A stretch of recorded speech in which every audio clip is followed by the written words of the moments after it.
You have been stabbed straight through the chest, fallen hundreds of feet onto solid rock, inhaled hallucinogenic gas, been hunted by monsters capable of tearing adults apart, and somehow 5 chapters later you are still alive, not scratched, not limping. Still moving forward like the factory has not thrown everything it has at you. And that is the part nobody is talking about, not how you escaped, but why your body is still capable of escaping at all. 5 chapters inside Playtime Co., and the list of things that should have killed us is getting harder to ignore. We do not know who we are playing as. We do not know what our body has been through before we even arrived. But what we do know is that the damage we have taken would have destroyed any normal person long before Chapter 3 even started. So today we are going through every injury, every impossible moment, and every theory that might explain why we are still breathing inside a factory that has swallowed everyone else whole. Chapters 1 and 2 are relatively clean. No major injuries, no serious falls, nothing that puts the body under real threat. Chapter 3 is where things start breaking down. The red smoke does not just cause hallucinations. It attacks the nervous system from the inside. Breathing that in repeatedly across multiple days should have left permanent damage that made everything after it significantly harder. Then Kissy Missy slams us into the ground with full force. A creature her size hitting that hard does not leave someone walking away clean.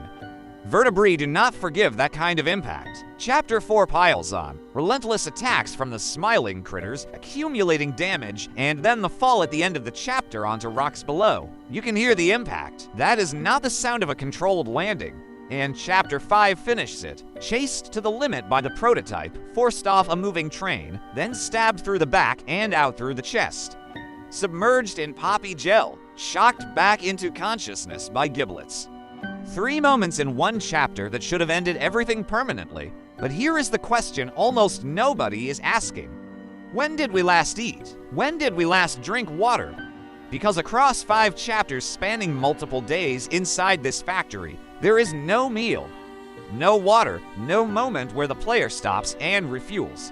And that is a problem that injuries cannot even compete with. Dehydration begins seriously affecting cognitive function within 24 hours. Within 2 to 3 days, organ failure becomes a real threat. The kind of performance we are displaying across these chapters, sprinting, climbing, thinking clearly under pressure, is simply not possible in a body that has gone days without water, not for a normal human. This is where adrenaline becomes the most important part of the conversation. When the body is under continuous extreme threat, adrenaline overrides hunger and thirst signals and pulls from stored energy reserves instead. It keeps a person moving when biology says they should be collapsing.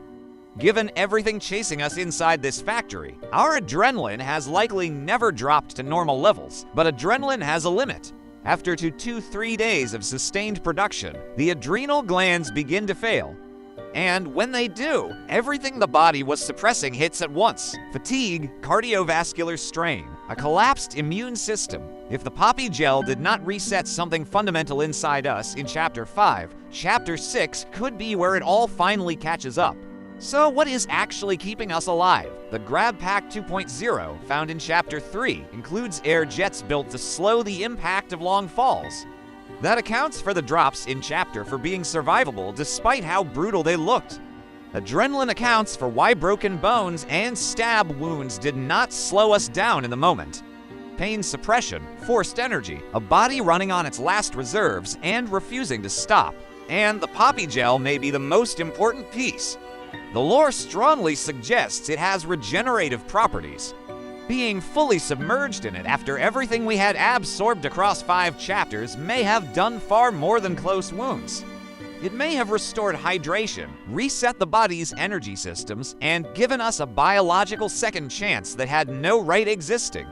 The prototype dropped us in without meaning to save us. Giblets made sure we woke up to use it. But here is where the science runs out. At the end of Chapter 5, we get the first fully confirmed canonical death screen in the series. And the voice attached to it says something that should genuinely unsettle you. It tells us we are not allowed to die yet, that we are too perfect to lose. This is not flavor text. This is not background detail. Something is actively stepping in every single time we should have stayed down. Something looked at a blade through our chest, a starving body, a fall onto solid rock, and decided none of it counts. Not yet. Whether that is Poppy, something deeper inside the factory, or something tied to who we actually are, the answer points in one direction. We are not surviving on luck or biology alone. Something has a plan for us, and that plan needs us breathing to work. The science explains some of it. The gel explains more, the adrenaline buys us time.